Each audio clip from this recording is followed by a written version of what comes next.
you, President Cowan, Mrs. President Cowan, distinguished guests, undistinguished guests, you know who you are, honored faculty, and creepy Spanish teacher. So, and thank you to all the graduating class of 2009. I realize most of you are hungover and have splitting headaches and haven't slept since Fat Tuesday, but you can't graduate till I finish, so listen up.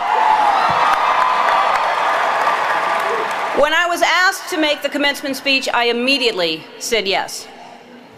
Then I went to look up what commencement meant, which would have been easy if I had a dictionary, but most of the books in our house are Porsches and they're all written in Australian.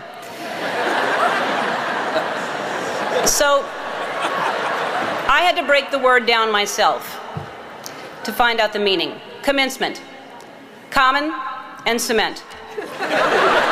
Common cement. You commonly see cement on sidewalks. Sidewalks have cracks, and if you step on a crack, you break your mother's back. So there's that.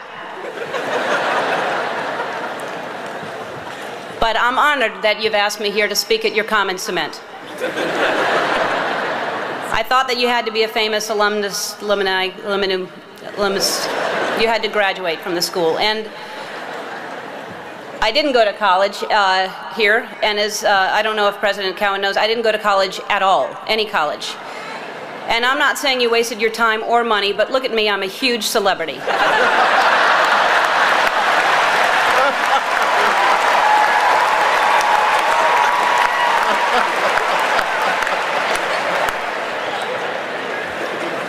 Although I did graduate from the School of Hard Knocks, our mascot was the Knockers.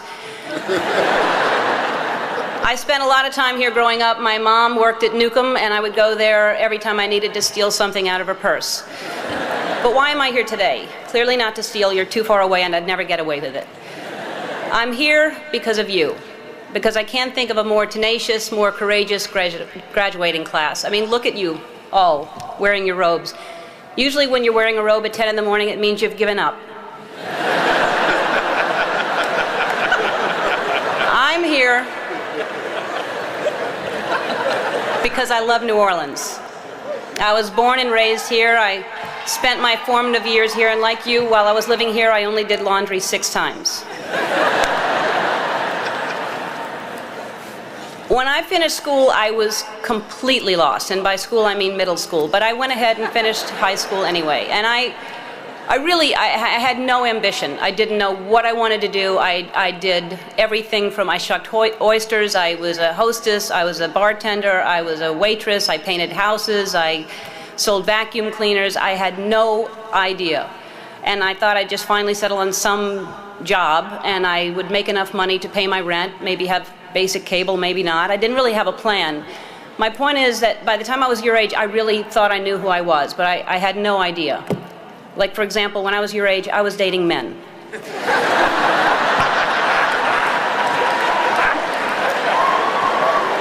So what I'm saying is, when you're older, most of you will be gay. Is anybody writing this stuff down? Parents?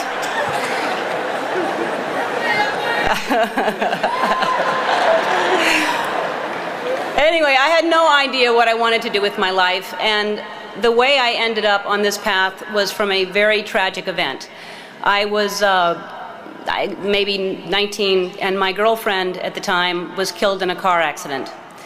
And I passed the accident, and I didn't know it was her, and I kept going. And I found out shortly after that it was her.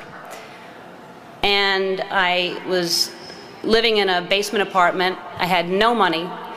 I had no heat, no air. I had a mattress on the floor, and the apartment was infested with fleas. And I was soul searching. I was like, why is she suddenly gone and there are fleas here? I don't understand. There must be a purpose, and wouldn't it be so convenient if we could just pick up the phone and call God and ask these questions?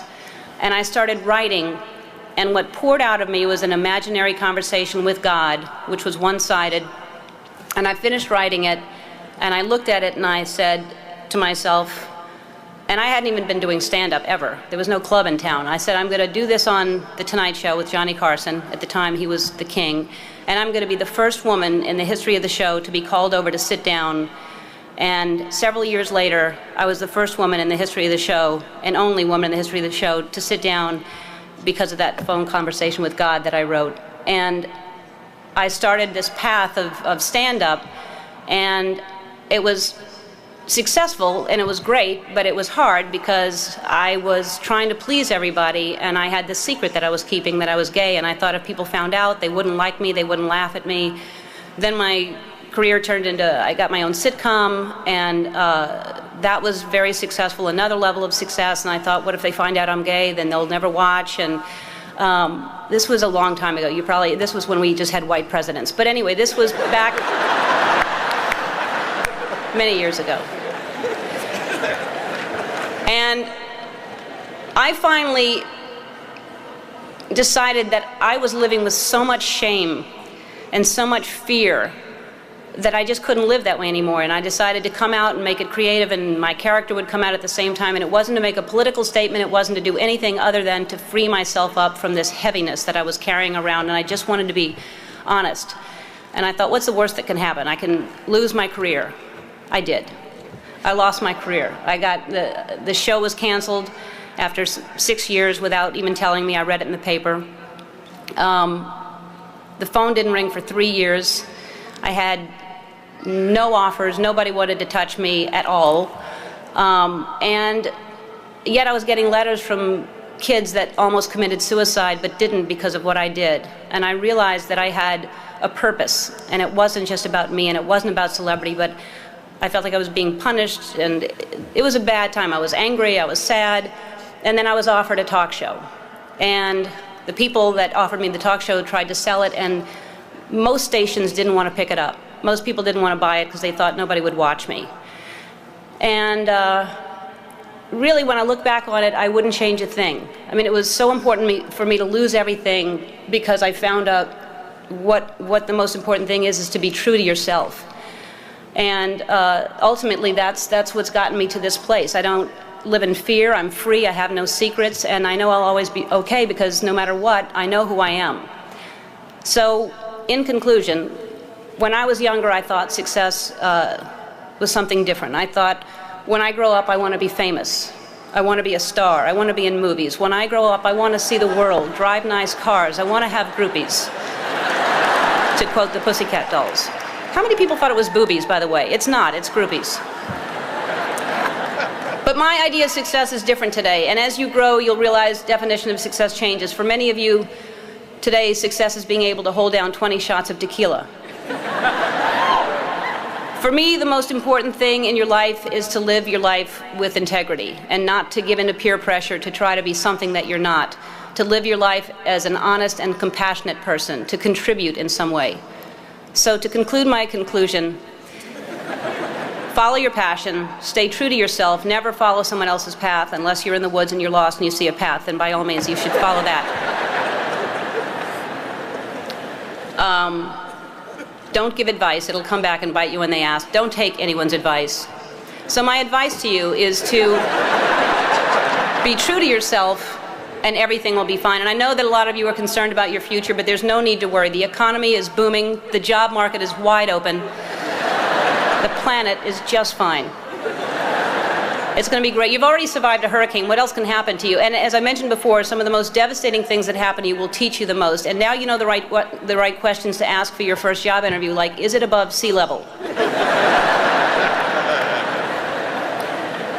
So to conclude my conclusion that I previously concluded in the common cement speech, I guess what I'm trying to say is life is like one big Mardi Gras. But instead of showing your boobs, show people your brain. And if they like what they see, you'll have more beads than you know what to do with. And you'll be drunk most of the time.